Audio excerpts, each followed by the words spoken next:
नमस्कार भैया। हरियाणा एंड राजस्थान के चुनाव के बाद में सभी देश की जो नज़र है वो महाराष्ट्र और झारखंड चुनाव पर है। जी हाँ, हरियाणा के अंदर चुनाव हो चुके हैं और कांग्रेस बुरी तरह से हारी है और महाराष्ट्र के अंदर भी गठबंधन और झारखंड के अंदर भी गठबंधन चल रहा है दोनों पार्टियों का।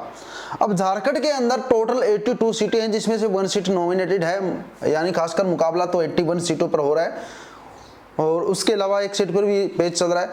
तो वहीं पर आपको बता दें कि इन 81 सीटों में से झारखंड के अंदर जो 14 सीटों पर मुकाबला है त्रिकोणीय है। आपको मैं बताना चाहूंगा कि 14 सीटों पर जो मुकाबला चल रहा है वो त्रिकोणीय मुकाबला है और इस मुकाबले में तीनों ही पार्टी के उम्मीदवार आपस में टक्कर दे रहे हैं। उसके अलावा 2 सीटों धनबाद और ईचागढ़ सीट है जहां पर मुकाबला 4 उम्मीदवारों के बीच, यानी चरकोणीय मुकाबला। कह नहीं सकते कि कौन जीत सकता है। रणनीति बनानी पड़ेगी, मोहरों की चाल चलनी पड़ेगी। दिवाली पर काफी अंदाज जो है आक्रामक रहा इनका।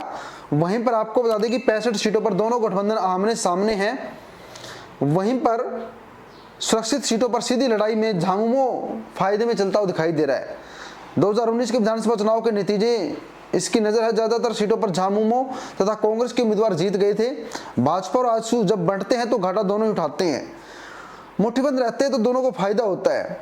आपको बता दें कि 81 विधानसभा क्षेत्रों में इंडिया और एनडीए ने अपने अपने उम्मीदवार उतार दिए हैं।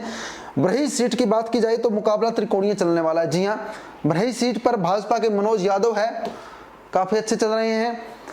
कांग्रेस से अरुण साहू है, सपा से उमा शंकर अकेला है, जिनके बीच मुकाबला त्रिकोणीय चल रहा है।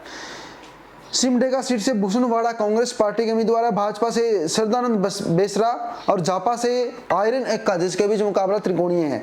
गढ़वा सीट से मिथिलेश ठाकुर, एसएन तिवारी और गिरिनाथ सिंह के बीच मुकाबला है। वहां पर कुछ सीटों पर भाजपा और कांग्रेस मुकाबले में है, कुछ सीटों पर जो है सीधा मुकाबला भाजपा और झामुमो के बीच में है। यहाँ पर बेरमो सीट पर कांग्रेस भाजपा के साथ साथ JLKM के जयराम महतो के बीच मुकाबला है। वहीं पर आपको बता दें कि डुमरी सीट से झामुमो आजसू, यानी लोकल क्षेत्र, इधर यहाँ पर कांग्रेस और भाजपा फाइट में नहीं है। वैभवी देवी, यशोदा देवी, जयराम महतो के बीच मुकाबला है डुमरी सीट से, यानी झामुमो आजसू और JLKM। जमशेदपुर सीट से कांग्रेस जदयू AIMIM के बीच मुकाबला है। AIMIM के बीच बाबर खान, सरयू राय, जदयू के बीच बन्ना गुप्ता कांग्रेस से है। हटिया सीट से भाजपा कांग्रेस और निर्दलीय के बीच मुकाबला है।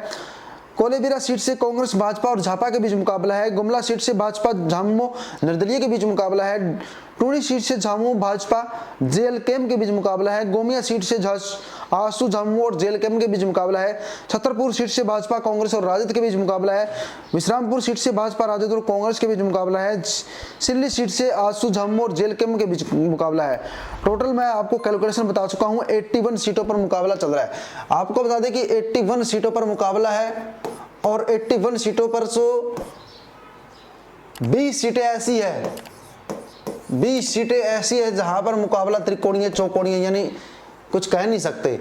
यहां पर सरकार बनाने के लिए किसी पार्टी को 42 सीटें चाहिए, सरकार बनाने के लिए 42 सीटें चाहिए। उन 42 सीटों में से 20 सीटें तो मुकाबला कहीं पर चल रहा है। अब बची हुई सीटों पर से कौन जीतेगा?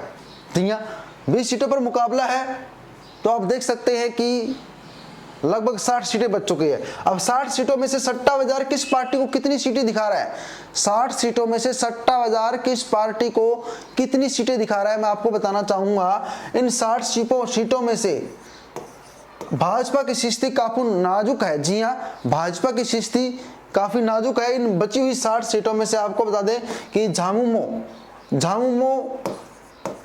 20 सीटें, यानी जो मौजूदा सरकार है 20 सीटें हैं। वहीं पर कांग्रेस पार्टी को यहां पर 15 सीटें मिलती हुई नजर आ रही है। जी हां, कांग्रेस पार्टी को 15 सीटें मिलती हुई नजर आ रही है। भाजपा पार्टी जो है यहां पर 15 से 20 सीटें मिलती नजर आ रही है। भाजपा पार्टी को 15 से 20 सीटें, बाकी सीटें गठबंधन को या अन्य पार्टियों को मिलती हुई नजर आ रही है। यहाँ पर फेवरली जो सीट शेयरिंग फार्मूला है, इन सीट शेयरिंग फार्मूला में से किस पार्टी को कितनी सीटें हैं ये तो आप जानते हैं। उसमें से 15 सीटें कांग्रेस को, 15 से 20 सीटें भाजपा को, 20 सीटें यहाँ पर कांग्रेस के इंडिया गठबंधन को और बाकी बची सीटें अन्य पार्टियां हासिल कर रही है। साफ साफ यहाँ पर जो है ज़्यादा पॉसिबिलिटी जो सट्टा बाजार के अंदर दिखाई गई है वह कांग्रेस के इंडिया गठबंधन की दिखाई गई है। कांग्रेस के इंडिया गठबंधन की अगर संयुक्त सीटों की बात की जाए तो आपको बता दें कि आंकड़ा यहां पर 50 का पार हो रहा है। अगर कांग्रेस के गठबंधन की बात की जाए तो कांग्रेस का संयुक्त गठबंधन यहां पर 50 सीटों का आंकड़ा पार कर रहा है। वहीं पर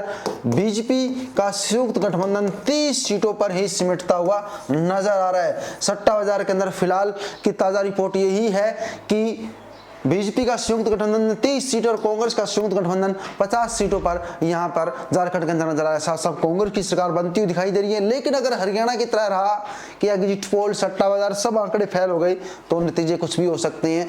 लेकिन फिलहाल की मौजूदा स्थिति ग्राउंड रिपोर्ट यही कहती है। आप लोगों का क्या सोचना है कमेंट जरूर करें।